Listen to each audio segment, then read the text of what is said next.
gusenga muri sofa yararwaye abandi barapfuye bari bari kumwe barisu marayika arambwira ngo saa sita Imana arambwira ngo ndaza kukubaga ndakubaga saa sita uraki saa sita zije kugera barazuka batangira gusenga nimubwire ngo saa sita zigera mu kadomo bamarayika basuka bari abahungu b'abanyamurenge babazungurutse barazunguruka kofi baramufata baramubaga n'inkoto bakura izo mu nda zose zari zarahiye babishira ku bitebe bisaha bafata baraba umudere kugira ngo uzangene oya tibaje mu zo zasezereye babasenga abandi bazunguruka ikintu ngo bagenzi be babonye usange ati bagiye kucyabareka baramwatse sana gature kurura ati ndakise mukintu batwabona gusaba n'amaso ya operation amaso inyuma iyo ariko agana ya operation bakora operation master Yesu wacu arahari kugira ngo Yesu wawe Yesu abami ruziruko rw'abahungu n'abakobwa Mana bagandisa hangaha tuje kumva ijambo ryawe Mana data wa twese uri mu ijuru ijambo ryawe ni inyundo izicura Mana data izimenagura hagati y'ibiti n'abana b'abantu byari bimeze nk'imisozi byari bimeze nk'inyanja Mana zarodani zari zuzuye zirondokwe mu izina rya Yesu w'i Nazareti data wa twese uri mu ijuru ijambo ryawe dusoma ijambo ry'Imana basaba bafasha gusoma tubambera zamu ukuboko abapasiteri somera muri Matayo 26 umurongo wa 41 hano mu Bayude dusomere ubutumwa bwiza uko bwanditswe na Luka 21 umurongo wa 34 hano mu bakorari nabo turebe gusomera Yakobo 4 umurongo wa 3 wa nyuma adusomere Mariko hariya 9 umurongo wa 23 Nijutangira gusoma sawa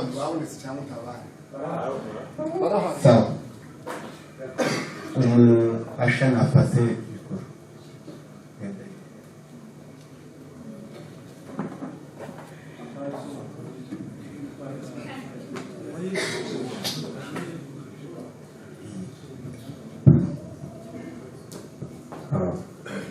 reka maze gusoma mu izina rya Yesu igitabo cy'Abaefeso ibice 6 umurongo wa 14 aravuga ngo muhagarare mushikamye mukenyeye kuri mwambaye kiranuka nk'icuma gikingira igituza mukwese inkweto z'ubutumwa bwiza bw'amahoro bubiteguza kandi ikigeretse kuri byose mutware kuzera cy'ingabo ariko muzashoboza kuzimisha imyambi y'abamubi yose yakumurira mwakira agakiza k'ingofero mwakire n'inkota y'umwuka ariyo jambo ry'Imana musengesha umwuka iteka mu buryo bwose bwo gusenga no kwiga kandi kubw'ibyo mu bumwe rwose kuba maso gusabira abera bose twese tuvuge ngo amen.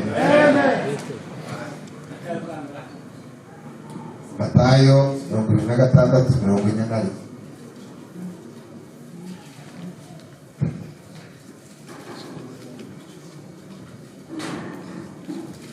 kadusome Matayo 26:41 haravuga ngo mube maso musenge mutajya mu mosha. Amen. Umutima ni wo ukunze ariko umubiri ufite intege nke. Asante. Mube maso musenge mutajya mu mosha. Luka 21:34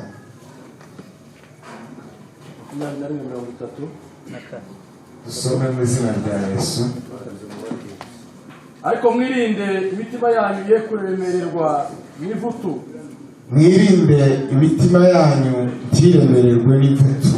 no gusinda n'amaganya y'isi, no gusinda n'amaganya y'isi. uwo munsi ukazabatungura, uwo munsi ukazabatungura, kuko uzatungura abantu bose bari mu kubera isi ko yose, uzatungura abantu bose bari mu isi yose, umeze nk'umutego. kandi uzaba umeze nk'umutego. Nuko rero mujya muba amaso, nuko rero muzaza muba maso, musenge iminsi yose, usenge buri munsi, kugira ngo mubone kurokoka ibyo zose byenda kubaho, kugira ngo mubone gukira cyangwa se kurokoka ibyo zose byenda kubaho, no guhagarara imbere y'umwana w'umuntu. amara mukazahabwa guhagarara imbere y'umwana w'intama w'Imana, ariwe Yesu umwana w'umuntu. Amen. Amen. Twavuze Mariko 9:31. uko yigishaga abigishwa be yuko umwana w'umuntu azagambanirwa. 9:23.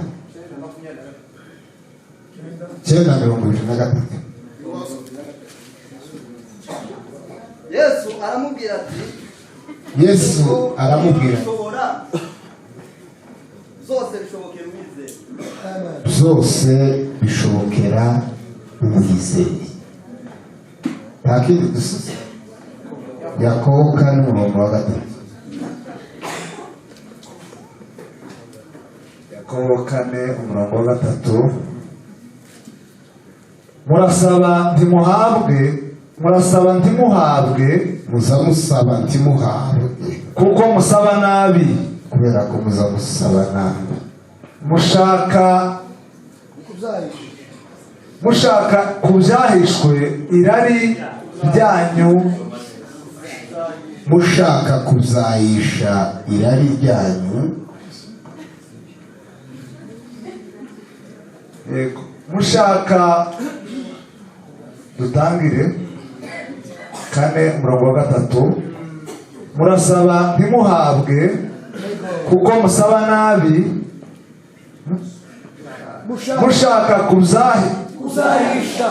mushaka kuzahisha irari ryanyu ribi. Amen. Icyo ni ikinyarwanda kigoye. Wiza amasaka. Mushaka kuzayisha, mushaka kugira ngo bitapanye cyangwa se mubikoreshe mu bintu bijyanye n'irari. Mwene data ibiganiro nahaguruka ahagarara aha, Kanyamba ahaguruka ahagarara aha, ufate mikoro utangira muri sitatu. Indangiza naje ubwiza. Ntawe uri bakuru. Haleluya. Zamura ibiganza kuri Imana icurahiro. Turakureba. Yego. Naho dufatanya tuve abazamura ibiganza.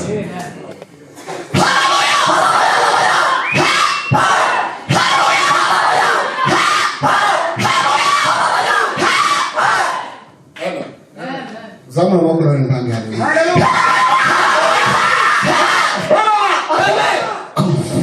Haleluya. Bicaye mu kugeneza. Amen.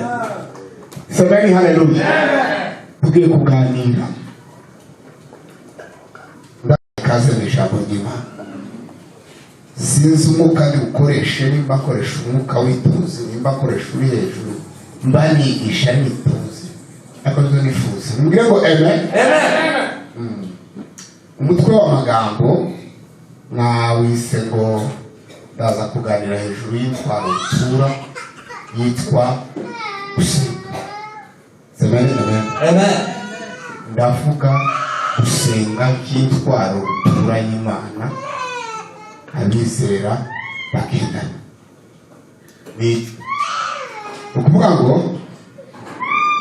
hari amagambo menshi numva gashaka kuvuga, hari n'ibintu byinshi ntekereza, ariko ntabwo igisubizo cyoroheje. Uvuga ngo kuguma kubwira abantu bubikiriwe n'amapepo, abandi bakiri muri kamere mbisi, mwuka ngo tuganira na kamere, tibizokumvikana. Nono mpabwa ko tugomba kubanza guhatira abantu no kubigisha gusenga. Turambira ngo wasenze wazafunguka amatwi yo kumva kandi kumva Imana si ukumuhamudegera tibihuye wosanga hano tugiye tureba twandusanga umuntu zose yandusha ibisobanuro ngo yarategera ariko tegeze gute yumvishe ibyo tuba tubwiriza uzurangiza gutya ukagira ngo hari umuntu none wamubwiye ngo ngwino umwereke ko kutigeze wumva ejo tuvuge ngo eme bisobanura ngo abantu ntibaba bumvishe kandi ni aya matwi ariko azagenda akika mu muti iyo umuntu yumvishe imbaraga zica bwinga tuvuge ngo eme zikagera mu mutima ibwakira sanga rero tutarazutsa iyi ntwaro yitwa gusenga tuzohinga umurima ariko tuzoruza ikintu kimwe kiza gituma ibintu byose byuzura bikaba byiza bigakora neza niyo hariho gusenga.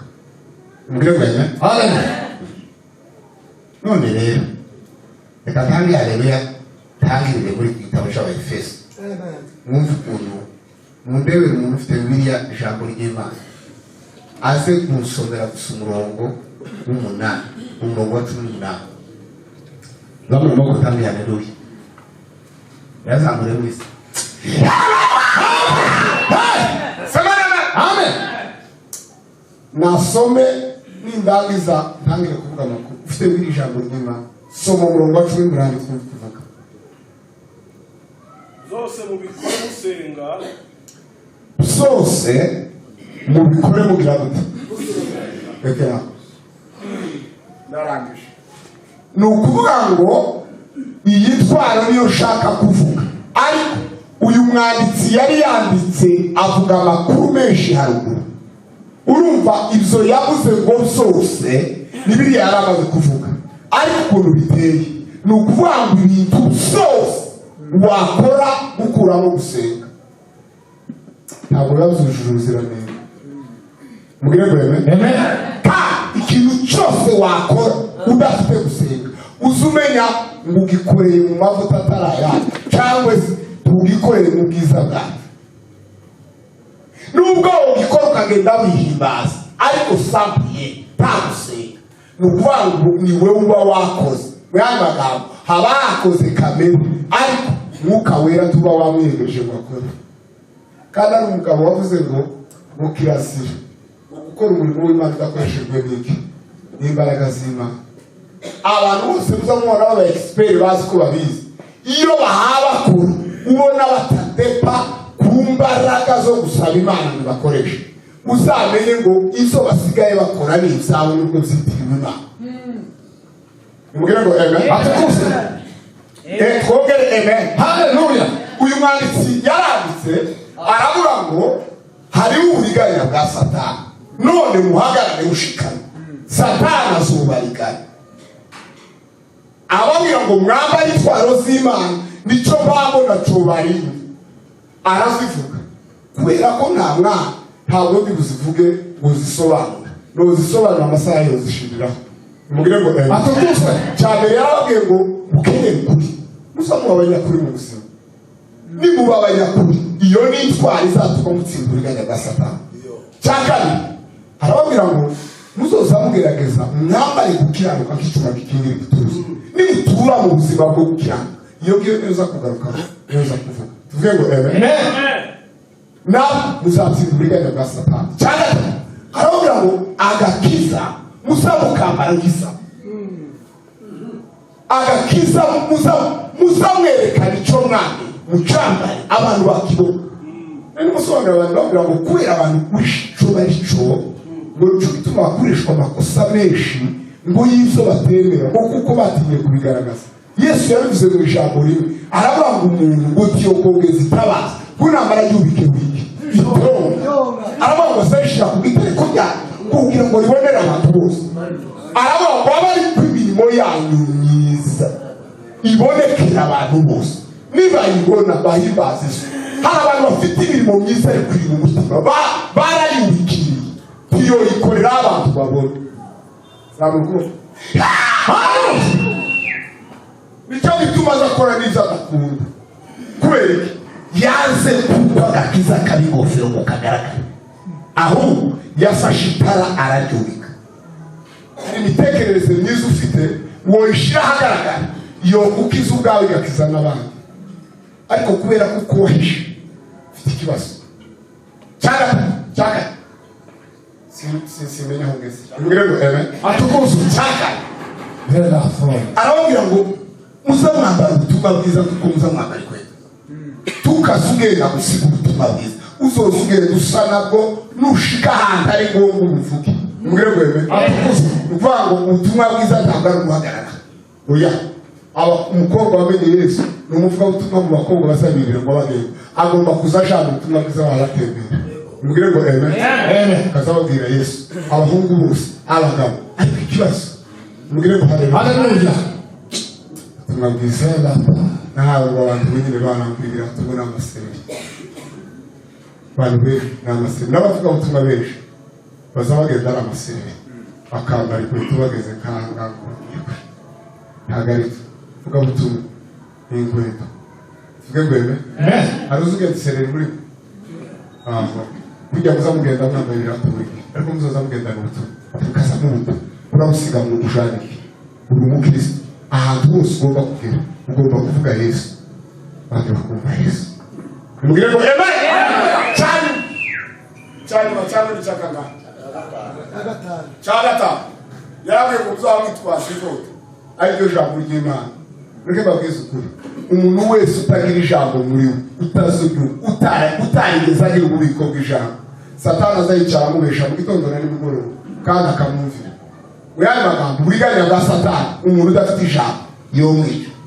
Narimo mbwira abantu kandi Satani yeje kwiganya amuriganya akurikije ico yifuza ubwe ngweme umunsi yasanze Yesu mu butaha yamenye ko agize iminsi 40 atagira gute aravuga ngo itashi kuri afite n'inzara kubera inzara afite ndamucira ndacamutse ukuvuga ngo Satani tiyo kuhesha umugozi atagusanganye mu yandi magambo ni umutasi. Habe n'abarozi beza bazi kuroga ariko bakozi ba Satani mbwire ngo haleluya bazabanza bakakwiga bakamenya itegeke ubwira akaba arizo bacamo kuko ipeye mbwire ngo isi supportingwa n'ikigutuyemo turayiki zamura amaboko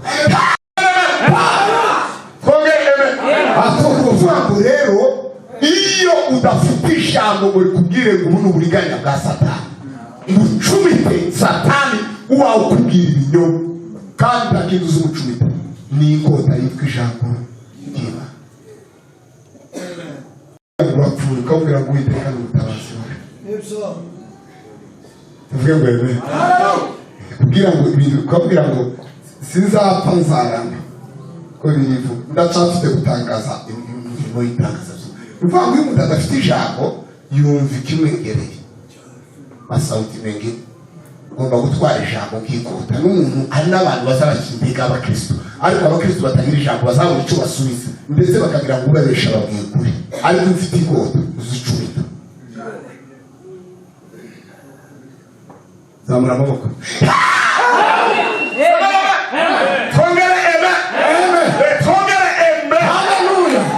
Drolela, Rafael, Salombre, Soiraka, abigejeje zinga. Zitanu. Batuvuze ngo tarimo. Ukuri gukiranuka agakiza. Ko numvangiye kugera ku ya karindwi ndi wese zaho yihisha. Kwizera nk'ingabo. Kwizera si bigeze kuvuga. Aho.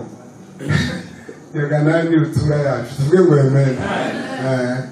Kwizera nagusanzemo amagambo abiri atangaje mbwire ngo yavuga ngo kwizera ngo niko kuza kudukingira imyambi ya wa mubi yaka umuriro. Kwizera nasanze ngo ni urukingo ngo ndetse n'ikizimyamoto. Abantu bose batagira kwizera satana agashara muteye kuko kaza gafata kubera hana imani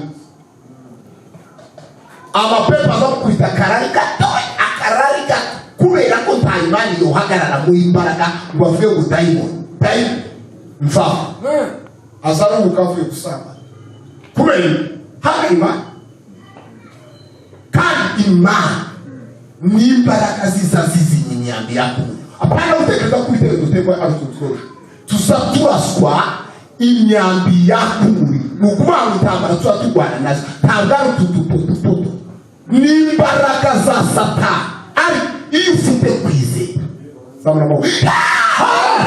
barayasimba Yohana yazise ijambo ritanga iyo yaravuze ngo nukunesha kwanesheje aravuga ngo nukwizera ko nta kindi kiza kinesha iyo ufite kwizera isi zigatanga rigatsi kwa sababu unaimanika uhagaze mu kwizera tuzawegera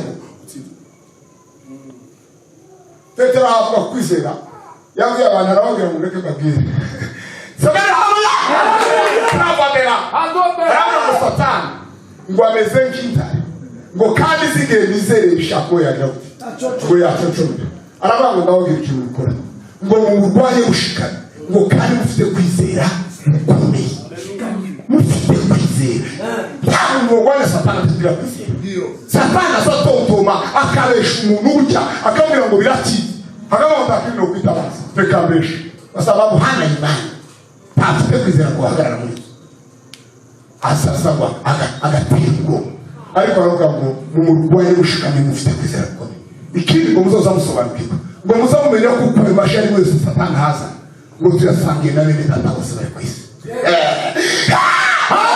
kintu kizagitsinda Kristo cyane niyo umukristo agezweho n'intambara agatekereza ko ari we ku isi wenyine uhuye n'ibyo iyo satani akuganirije gutya aba yenda kugushira mu koroke wakwica ariko ikigeragezo cyose ibiravuga ngo urusange muri uzoza ugera mu kigeragezo uzoza uvuga ngo bene data bose bari ku isi dusangiye majyaruguru hagarare mu kwizera hagarare mu kwizera uzimye umuriro kandi ukoresheje imana haleluya amina muzabona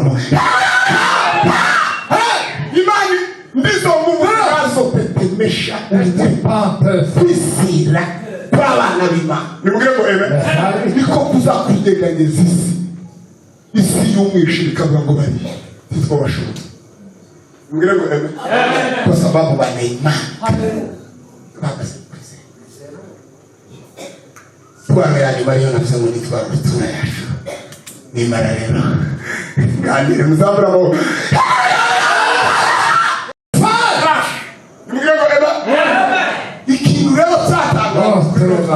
iyi ntwaro ni iya mbere kandi ni iya nyuma yego mu yandi magambo izifata namba 1 namba 2 namba 3 namba ikagenda igashika kuri karindwi izibi ya mbere igakorana n'iya kabiri n'iya zose hamwe ikagenda igahagarara no ku mwanya wayo wa karindwi yavuze ngo zose mubikore mugira ngo hawezi kuwa na imani bila maombi. Hakuna imani ya mtu asiomba. Oya, ni kinyoma. Nimugire ngo haleluya. Kugira ngo tuhagarare neza mu kwizera. Bisaba ngo twegere Imana. Imana y'ibihe inaongeza imani. Maombi. Abigishwa bigeze kubwira Yesu baramubwira ngo Yesu we twongerere kwizera. Anaongeza imani ndani yako. Nitangiye gucika intege ariko ufite ibihezo gusenga. Imana isayongera igasubiza intege mu bugingo bwawe. Nimugire ngo haleluya. Haleluya. Uzabwira ngo wewe nimba mu mutima wawe. Nimugire ngo haleluya. Wavuze ngo ngiye kumbuya kuri wewe kubwa kamere yawe tiwo bishobora. Ariko usenga Imana.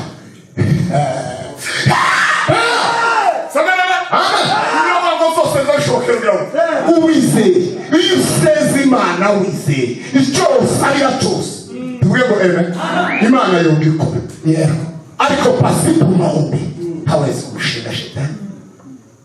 Semene pasipo kuomba wewe utakuwa shetani. Wewe utakuyemo gusenga tuba ibyo dukora byose tubishobozwa na Kristo turi Imana. yabitanze mu nzira imwe, yabitanze mu nzira gusenga. Muzabona ko mbabwira amakuru ya Yesu.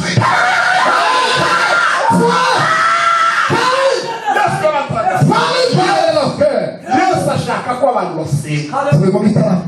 Yesu ashaka ko abantu basenga mu cyo bakora cyose. Yavuze ngo shose kamabyi uretse kuvuga ngo ziriya twaro zima ubuzima bwawe bwose icyo wakora ukwiye gusenga n'ifite.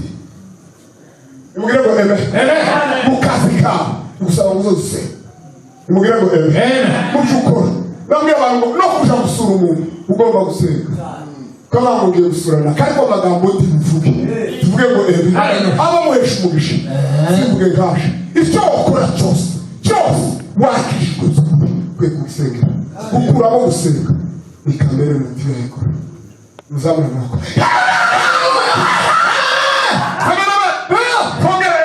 None dutekereza ko abantu bohinduka icy'Imana ishaka kandi baranze gusenga, baratandukanye no gusenga. Ubuzima bwabo butabana no gusenga. Uzamubona ko muje mu ijuru ryate gusenga. Imubwire ngo twongere haleluya.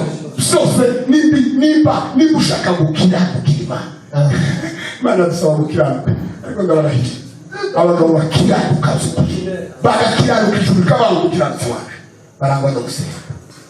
Imubwire ngo gukiranuka. Hari abantu baza bakiranuka mu maso y'abantu, hari abantu baza bakiranuka ino mu bantu, ariko imitima yabo bicaye bakaja mu rwego bakabangura umukiranuka iyo kwemera kubera ko arabizi, ariko yogerageza kwitwararikaho mwese kubera ko ari injyajya nziza. Burya injyajya nziza none katana atuvuga ganira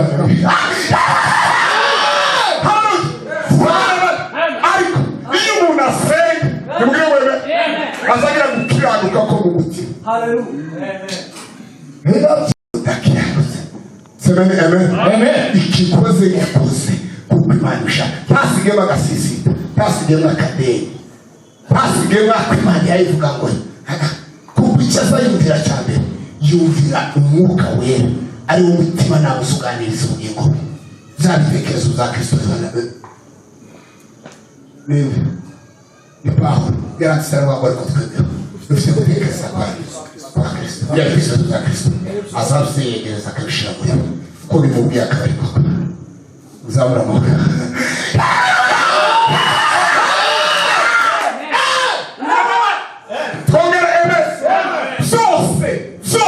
Aya parakura mukini zose.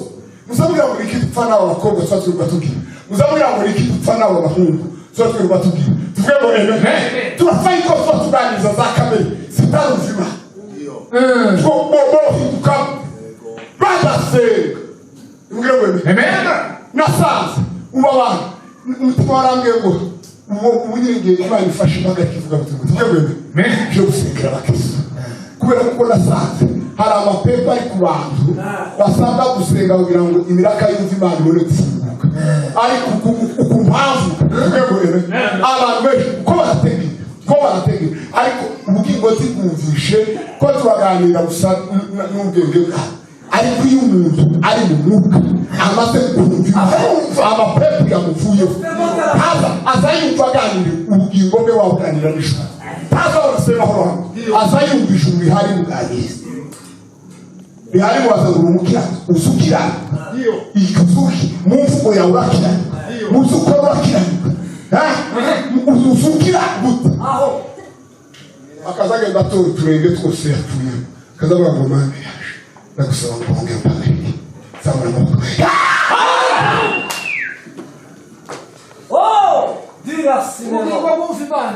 Twese tuvuge ngo twongere gusenga kwarantangaje kintu nariye kubabwira Imana na Yesu. Tuvuge ngo bazabaza bakabwira umuntu bakabwira namwuka wera gusenga. Tuvuge ngo bakabwira ngo ugende usenge urumve niyo yo mw'ijuru.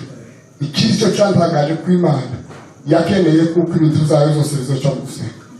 Kaziga ngo ufite intambara imbere none ugende usenge cyane zitazo kubaho. Tuvuge ngo tekereza nibashe ngo Imana ibi yayibwira ngo usenge kandi yayibwira ngo ari musenga uko Imana yabaye gute. Tuvuge ngo yo bikuyeho yamara naje kawe sanga Imana ngo yahe ugenda usenga kandi nudasenga bikakubaho wasenga ikabikura kubera ko yakeneye ko izagusingiza zose bizanyura mu mahoro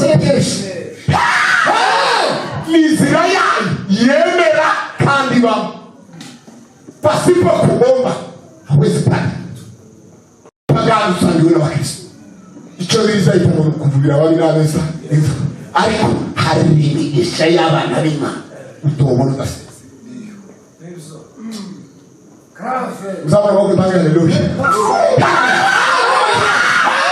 Yesu mwana w'Imana avuga amagambo atangaje nimubwire ngo amen abwira abigisha barababwira ati mwabahungu ko ndareba ngiye kugenda ariko ijambo basigaye rimwe musenge cyane mutagwa umugosha ni ukuvuga ngo Yesu yari azi kuko bakuyemo gusenga zanga bikunze mu minota mike baroshwa zanga bikunze barakora amafuti Satani nguyu amanutse nk'umurabyo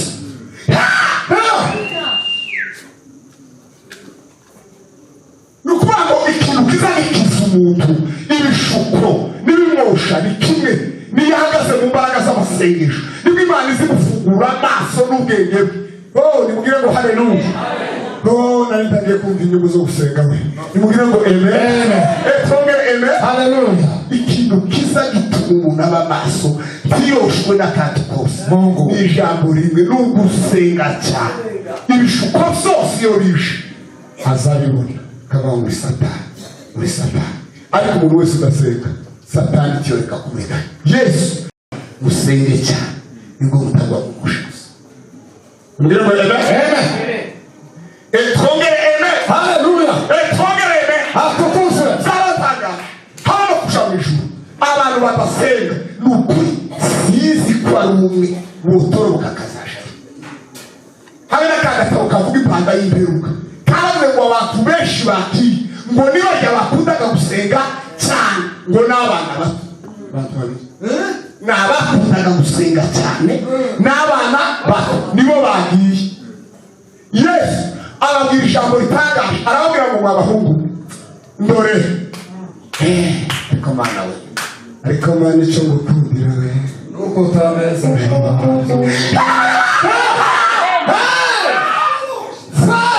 Yesu yarababwiye ngo mwirinde kuremererwa n'ivuto nimubwire ngo amen izindi biriya zivuga ngo mwirinde gutwarwa n'inda ntimugakunde kurya cyane icyo kintu cyantangaje mwirindwe kuremererwa baza mugenzi wawe se niki kiremereye umutima wawe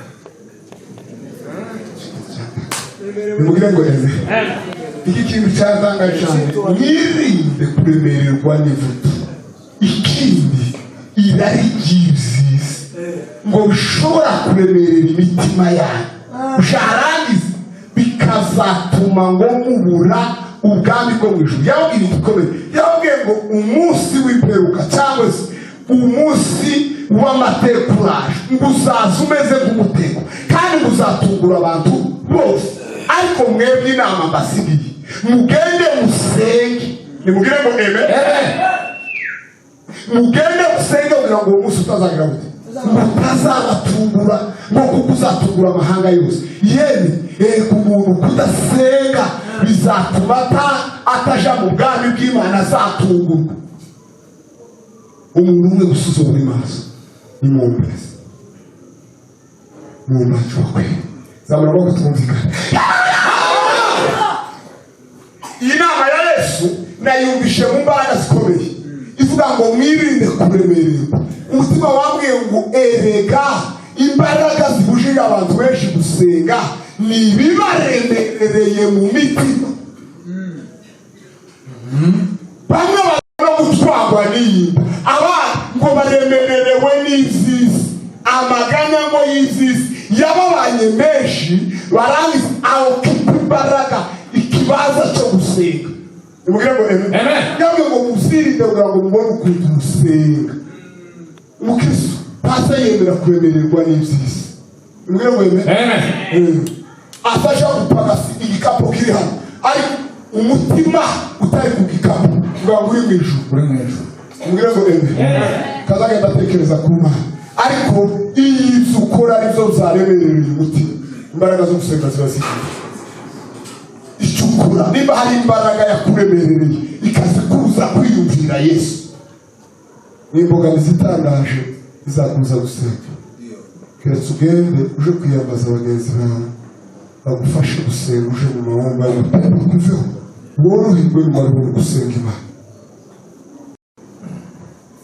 mubwego amen hari abantu bafite impamvu zo gutuma badasenga biramugeza ngo ntayizahanuka mu ijoro ntayizongerayo ntayizemerwa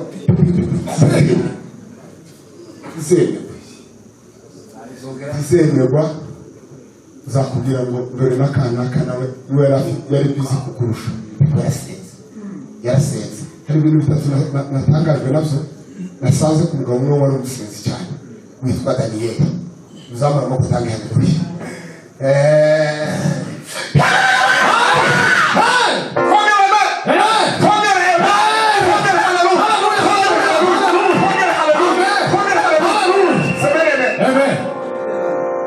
haleluya haleluya Daniyeli yari umugabo wakoraga muri guverinoma ariko yagiraga amasengesho ku munsi yagiraga asenga inshuro 3 kandi azubasha agapfukama niba yagafunga ofisi igitondo ngo agapfukama agakingura amadeshe Yerusalemu agasenga hari abantu benshi baza bavuga ngo itegeko rimaze kujamo ngo Daniyeli akazasenga 3 siko bivuga birabura ngo yakomeje gusenga 3 kuko yahoraga bigenza oya ntabwo yagize ubwoba bw'itegeko watekereze kwapfa wahindure system oya ahubwo yabaye dinamike muco yari arimo agikomeza amatishagara yereka abanebwe bose ko taco yikaze ubu wemenya kure nimubwire ngo rende azagumukwahora nubwo ibibazo zabaye nugira ikibazo abaturage bakakimenya bamara ugashika mu materaniro ukerekana ishusho y'ikibazo ugatakaza iyo wabiraga uzoba uri umuyumbe feke shaka nuko dutakaza uko twari turi tukamera uko isi yavuze ariko izi ayibura ngo barapfuye bashika bagasanga Semahoro ni yule urya bari kurya byahimbaza bakaza bategereje kumureba mu materaniro yicaye yunamye bagasanga ari ufashe ikirere ntabwo yikaze umutima we nta bindi bihe wongeye yarababwiye ngo bibi ni yule kurya naribo ubwo arakomeza akazaza agapfuka 3 mbwire ngo twongere amen kubera gusenga mbwire ngo amen Bibiliya yavuze ibintu bigera kuri 3 bitangaje mbwire ngo yaravuze ngo Daniyeli hari amakuru abaturage bari kuvuga hanze n'umushe bavuga yuko umwuka w'Imana ari wewe abagabo bose bafite umwuka wera ni ukuri bawukomoye mu bijumba no kurya bafite keretse gusenga mbwire ngo amen ikintu masengesha samana umwuka wera uzumanuka akinjira mu muntu akazakora isi ikamenya ko atari wahubwo hari umwuka w'Imana uri muri we iyo unasenga niyo nzira yo kwakira umwuka Yesu aza gutanga umwuka yarabwiye ngo mukere mujari Yerusalemu muharidi mwinjira amahoro mushe mu cyumba cyo hejuru mutegereze mukube mu mahoro nimara mbere kubera gusenga imbaraga z'umukazi muri abaturage bakazababwirana amakungotaniye abamumuka w'Imana nibyo twongere Daniyeli bari mu muco iyo umuntu asenga by'ukuri nibwire ngo nubwo yayigikara kimeze gute azagaragara nk'umucungu hari umuco w'Imana uzunganira biratambuka abantu bazababona umuco w'Imana ntabwo bazababona nibwire ngo twongere haleluya ijambo rya 3 ryatangara yarababwiye ngo kandi amakuru abaturage bahabavuga ino hanze bavuze kuzi no kwitegereza umuyumba wese baza bacurika ntamenye kwitegereza siwe umuyumbe wasenze umukristo wasenze ikintu cya mbere Imana izimuha n'ijisho ryitegereza rikarobanura akazavuga ngo uyu muhungu arasimbutse ariko asimbutse ntakiburiwe muzabona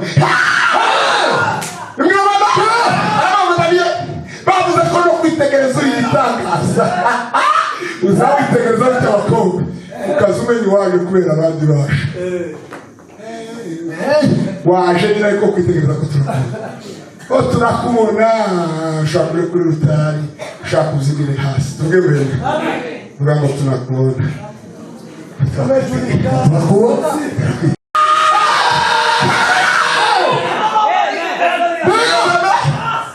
ijambo rya nyuma icyo jambo ni kondisiyo sine kwa none ku muntu wasezima wasezeze ukuri nimubwire ngo rebe arambwira ngo andi makuru abaturage no hanze babavuga bari mu kuvuga ngo ugaragaraho ubwenge bwiza ikintu cyarangije apana ubwenge tubwenge apana ubwenge bw'ibindi tuvuga ngo bwiza arambwira ngo bari mu kuvuga ngo umuhungu ugira ubwenge bwiza ugira ubwenge bwiza hari umuntu ugira ubwenge ariko wishe ugasanga si bwiza ubamo utundi tuntu tuvuga ngo ukarangira cusa umuntu ukarangira rigamije ngo basanga abantu buryo bwenge ufite ubwenge bw'abadayimoni umwanditsi yadefise ubwenge mu makategori atanu ariko ndavuga ubwo bwa Daniyeli bivuge ngo sobanura naho ubwenge bw'abadayimoni bwo mu muntu yaravuze ngo abandi bafite ubwenge bw'abantu ubwo nabwo ntacu bumaze bivuge ngo ahandi aravuga ngo abafite ubwenge bw'isi hari abahungu bazi kukurikora ino mwisi abo nabo zoburaho bivuge ngo abandi aravuga ngo bafite ubwenge bw'inyamaswa abantu abo ni aba bandi bazi kwicara bivuge ngo ariko biracitse hano mu gitabo cya Timoteyo havuze abandi avuga ngo n'ingirwa bwenge ngo ziza zivuga ko zibufite ngo zarangiza zikimura Imana ariko mbitekerezo kandi bamwe b'abahungu none ngo bajya bino bajya bazavuga ko babufite bajya bazavuga ngo twamenye ukuri ngo kubera ngo n'ingirwa bwenge ngo ziza zivuga kuko zigize ngo zibufite ngo zarangiza ngo bikabatera kwimurika Imana abo Timoteyo we nabo uzubazibukira ubareke ngira ngo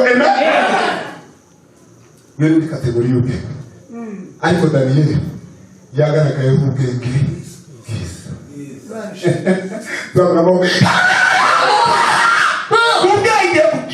ubwenge bwiza buba mu mutima w'umunyamasengesho nimubwire ngo ubwenge bwiza bw'Imana ubwenge bwiza nimubwire ngo umwanditsi yavuze amagambo agera ku Kurani Yakobo hayandika aravuga ngo cyambere ngo uraboneye iyo ukoze ikintu abantu bose bazaba bakozwe neza uraboneye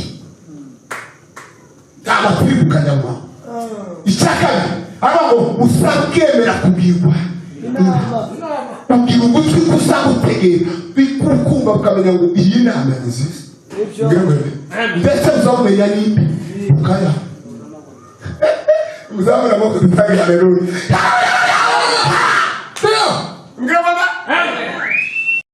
yaravuze ngo ubwenge ngo ni ubw'imbabazi ni ukuri iyo udafite ubwenge bw'Imana ngo uba burimo imbabazi uba burimo imbabazi asaba akavuga ngo amerewe nabi uyu muntu arasaka asatanye agira imbabazi mu mutima buri ubwenge ngo bw'amaso buva hejuru naho ubwo bundi muntu ukomoka inaha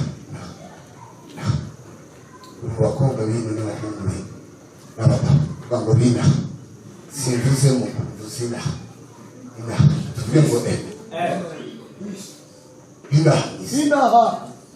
ina basubwima katika ulimwengu dunia kama vile babwira impamvu abantu baza basenga ku nzira kandi mundangiza maombi ya imani Mungu anaje kubera ko tazadeta umugire ngo amen twongere byose bishobokera kuze gute wize ibintu by'intekerezo imbogamizi yatumye abantu bava mu gusenga burundu ukambira ngo ahantu shita banazo kandi tuvuga ibyifuzo niba utangiye gusigara ubwegwene habe n'usigara araba yihagaze twemeza biramugaza ngo afite nawe icyifuzo nawe aragifite hari uri kuramaza gusa ngo none ko twese dufite ibyifuzo kuko tudasenga kandi abantu baremerewe kandi bazi neza ko Imana yemeye kuduha byose inyuze mu gusenga kuko yaravuze ngo umubwire ngo haleluya twongere haleluya twongere haleluya yesu muri muguma muri mwewe n'amagambo ariko icyo muzasaba cyose uzokiba usenga mu by'ukuri twemera kuri byose kuko yesu yigeze kuba ibintu arababwira ngo ibintu byose bizashobokera ngo tugize wizere n'ubisha ubuhamya bw'umugabo witwa Bigram tuvuge ngo niwe abantu bose bubamisha umuntu wari kwaga premier point baravuze ngo ubuzima bwe bwarangwaga no kwizera gutangana umugore we yavuze ngo cyangwa baje mu buzima ikintu kimwe gusa ngo cyangwa baje mu buzima Bigram ngo nuko Bigram yarwaye ngo akageza ku munsi wo gucika ngo ataramutangira na rimwe ngo akagerageza wambwiye kwawe ngo akamubwira ngo ntakibazo kwakiriya Imana umugabo aravuga ngo kuvama fatange kubona Bigram ngo ntarumva avuga ijambo rimwe ngo ryucatege ngo cyangwa ngo avuge ko hari ikintu kimwe azabona kidashoboka ngo ibintu byose bamubwira urageza kubwira kuko ntibishoboka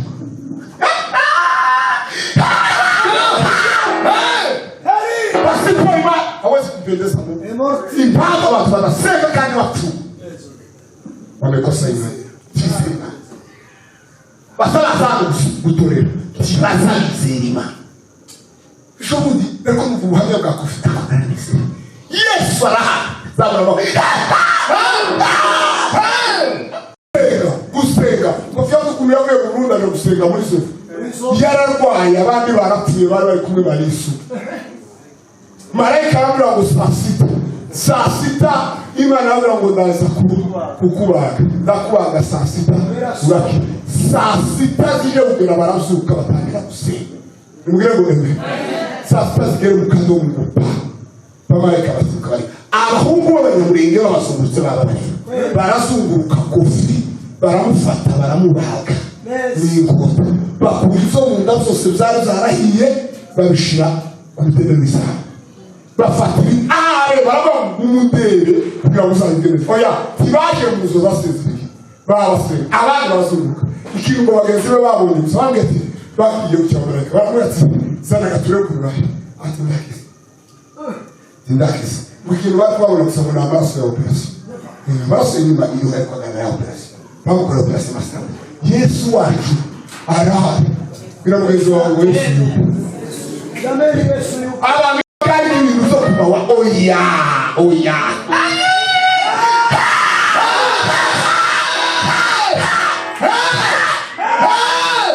maombi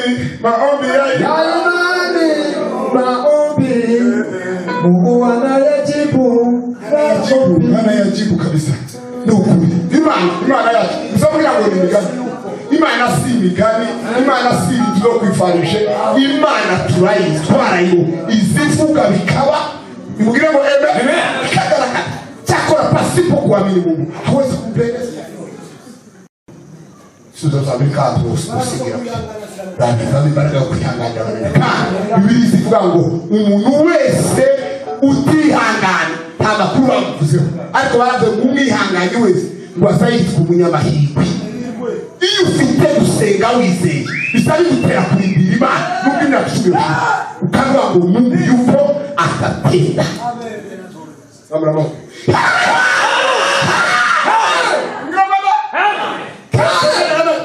watu wengi wametoka ndani ya Imani hata wakiomba ni kwa kini leo nakusoma na watu Nabwira ngo arabanza mbona babasenga batasenze. Nagize ikibazo cy'amagambo ngo abandi ngo bagasenga turasenga. Abasobanurizo bintu kugira ngo nimugire ngo abantu nabo ngo bazasenga batasenze.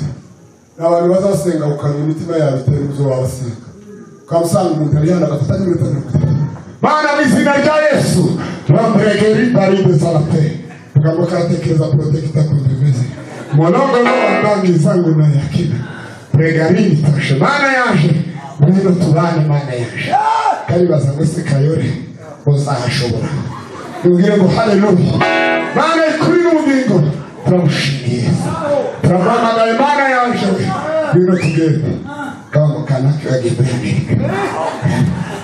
Wawuse uravuga karwa mu mutima wawe turi muzuri vuga uko waseza ko twagusenga uko kurasenga iyo utasenga tugego ene ayumvisa hafu cyakari yizera Imana akayumva akazayumva kwizikora akazayishuri kubitangasa n'imbaraga ziba mu mana kuri ko gusenga samurabo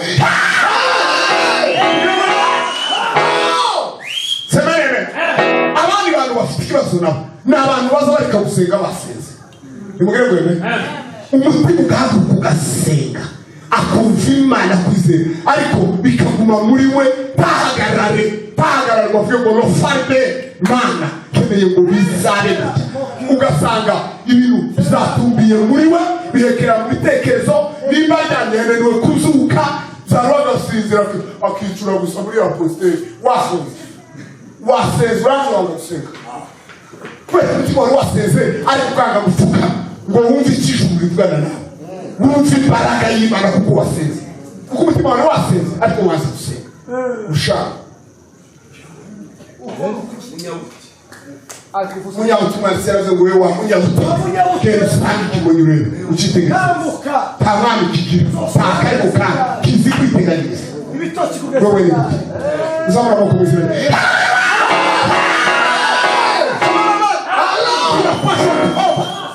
napenda maombi ya imani, sio maombi ya maneno, bali unaomba na kumwamini Mungu ya kwamba atatenda makuu, atatenda miujiza, kwa kuwa unajua vile alivyotenda. Uzavugira ngo Imana biyari bana bakoze iziba bana kugira ngo twebwe twizere nimugire ngo twebwe tubarebe nitumara tubeho mu buzima bwizera kubwa Imana tumuswanzira cyangwa ibyo Yesu yakoze gusa bizanditswe bari kubizanditswe ngo kugira ngo tugere ngo twizere ibyo Imana yakoreye umurenge twizi mu basi nimugire ngo kubera kitabateye kwizera kubera kitabateye kumva Imana ngo muhangara namwe basoze bitanga sasa asipokuamini hawezi kumpendeza Mungu kwa ajili ya kutokuamini. Ndio maana haombi zamani mtu tani haleluya zamani sama grade fala mandangu la roba delika divisa la femme kagare kusoza naona uminota nota mabasi nemo kimlotiga kinga kuna unyekanga kukina tangire kuri gatandatu none ndabona kagasugere arakega nani nimugire ngo eme twongere eme twongere eme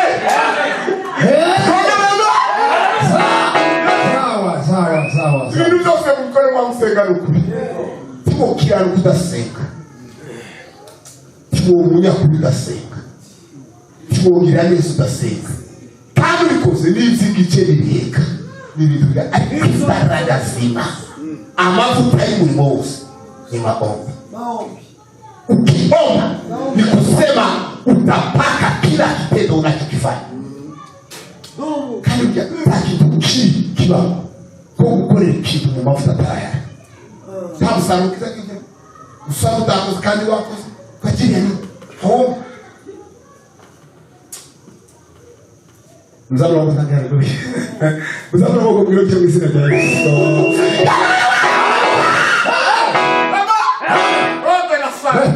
nana kuya mu mabwire strategie zo gusenga keya dangize none ndaga kibazo ariko mbonye bangira gucyana ku maboko twebwe nimba bashiraho injiri nimba ari kandi yashizeho 20 Kagaragaze gari kora ko bashireho naje ndashirawe ndagira nk'icumi kurebe kindi kugira ngo naje abarangira cyane mbwire ngo naje mbarasera kugira ngo ndangiza akasobanura hari uburyo nashatse kubabwira ko gusenga dukurikije icyitegererezo cyacu ari we Yesu Kristo. Petero yaranditse aravuga ngo tugere ikirenge ngo mukire. Nimubwire ngo ta uburyo butatu nunanirwa kubusengamo takuwa dhaifu cyangwa utakufa. Ubundi baravuga ngo nimubwire ngo twongere guhumeka k'umukristo birangwa n'amasengesho. Iyo gusenga guhagaze mu buzima ni kusema ya kwamba maisha ya kiroho anakufa. Ko biteye ni ukuvuga ngo impuhwe kubera umwuka gusenga tumegaragara respiration. Mwero amen.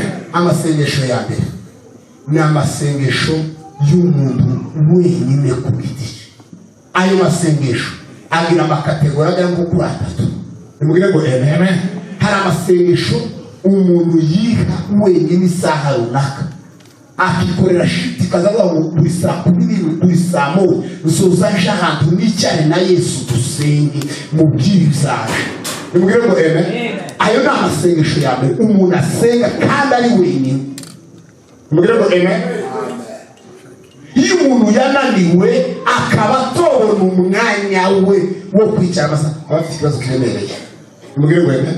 Kitu cha kabiri ni maombi ya kuomba na kufunga. Anapashwa kwenye Mkristo na tena mwenyewe wenyine akavuga ngo uyu munsi iyi misiri ndirwa masengesho nyarare munyi sizarye. Zabura moko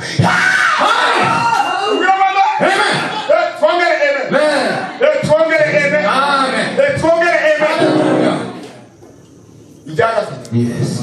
Ni maombi ya kawaida. Maombi ya kulala na kuamka, maombi ya chakula na maombi hayo kawaida yote. Mkristo mwingi anapaswa kuomba. Nimugire ngo ayo na masengesho. Kada masengesho yose na yawe wewe. Amasengesho ya kandi. Uzabona makubwire. Uzabu. Amasengesho ya kandi. Ayo masengesho rero Yesu yayakoze keshi ayo nari babiri. Ngo yageza siga abigishwa bose. Yamara wenyine akagenda kazamusoza ngo akasha gusenga tajane ngo amasengesho ya kabiri abantu bakwiye kugira ni amasengesho y'itsinda rito Kanyambo na Patro na ibiganiro tuvuge ngo bakaba ngo duhurira aha dusenge ejo tuzirwe dusenge itsinda rito yakenewe kandi mpamvu yo gushaka Imana. Umuzabura amaboko itsinda rito rirakenewe cyane ryegeranya imbaraga zisenge. Nimubwire ngo musenge nibiba ngombwa mubaze ibibazo nibiba ngombwa tuvuge ngo alors farida kandi bose babuze itsinda rito bazaba bafike mu gusa itsinda rito ariko sura itsinda rito zishomo itsinda rito izasengera izifuzo bimwe binafsi bigiye bizibanga bagahumbira bagasenga. Iryo tsinda rito rirakenewe mu bayumbi rirakenewe mu bakristo kugira ngo bakomezanye tuvuge ngo kuko hari umuntu utagira imbaraga ariko kandi kubera ko bavuganye ari batatu bakamushitsa aho barangiza ndetse zaba ngombwa akaba ariwe winjira mu kirere gikomeye. Nimubwire ngo bashaka akaba ariwe wiruka cyane ariko kugira ngo avuge byari kumushobokera ngeretse aho itsinda rito kamufata uko bakagenda akuvuza ibintu zabura amaboko.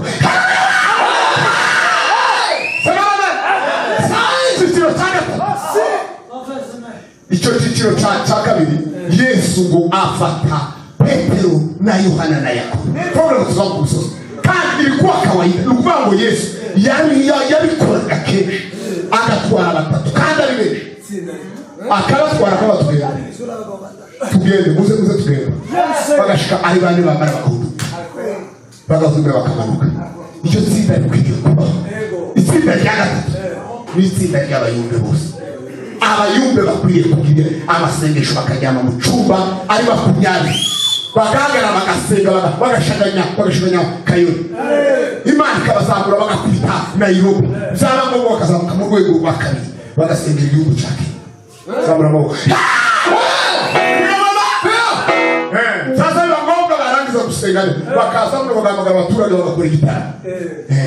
Aho ngaho ni ukuvuga ngo iyo ngiyo nahise muri kategori ngo de manifestation de Dieu. Icyo gihe impano zose zakimeza zikora zizazikora hatari abaturage ezo baza zikabakuma kazamukana mu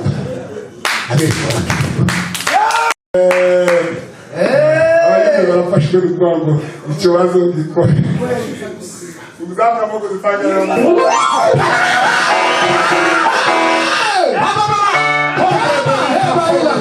no wanda sanguna wangi kangalaula wengaika ikrango neno zafeda fe Yesu ngakora kubigishwa itsinda rya gatatu rero ryo narivuze. Yesu wegeza akora kubigishwa be boss kabura ucyoke shaka semana ndetse gudumisha no munsi turirwa mafungu mwese witegure bebe bakayo tuzamuke tuvuge mwebe kazamuka ku musozi wambaye bagasenga bakadumikire kidafukura yari terme yina koresheje ngire ngo haleluya ni yina ngakoresheje twese tuvuge ngo amen. Twongere amen. Twongere amen. Irero umuntu abarizwa muri ayo matsinda akagira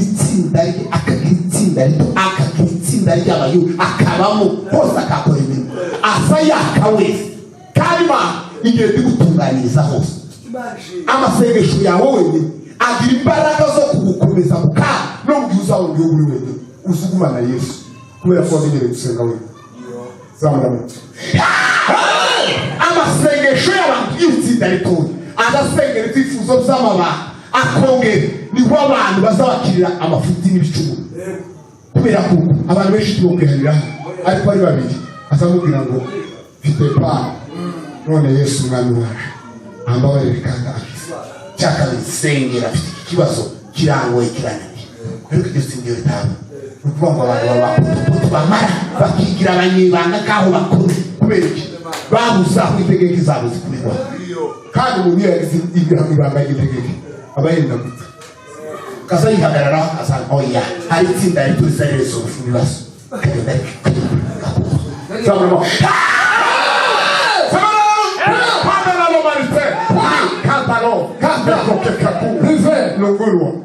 Bango rero yatsinda hili icyo nise manifeste n'ahantu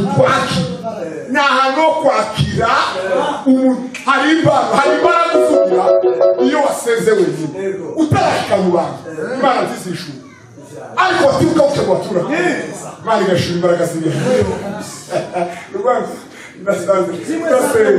kudasenga ni ukugabanya imirimo y'Imana mwese tuvuge ngo kudasenga ni ukugabanya kazi za roho ngo kubwira Imana ngo imirimo y'Imana atari gushaka ukeneye dukeya gusa ko kureba n'abaturage mu maso ntabwo tugasengera kandi akafashwe n'udusazi konyine ariko gusenga ni ukwagura ibikorwa by'Imana gusa iyo umuntu yasenze kazi za roho zinaoneka icyo gihe imirimo y'umukisi kure muzabona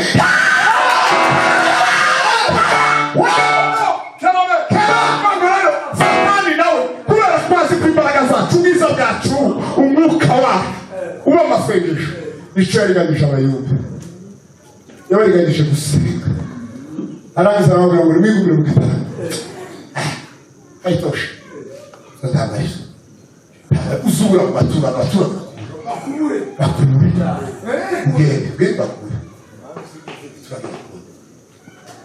hanyuma uzi ko ari ikintu kibi iyo umuyumba haguma kwizinga abaturage urabizi ko ari uyumbe kuyatata ntabwo umugabo kwizinga muri karitsiye bagore n'abana ni ukwiyambura ubwiza umuyumba asabura tuvuge ngo bakabura bwacyo akagaruka yagaruka bakabona agaruka nyamakuru akagaruka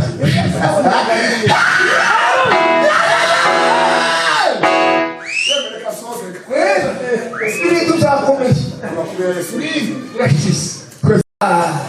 twongere amen sana uko na nani wakaebuka kwa ngoma ombi ya imani agakutala kwa ngoma ombi mwene ta achuranga Igisirimba gato koga kasikari karawe bindali tundu mimitima kugira ngo yogeze imitima yogeze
Amen.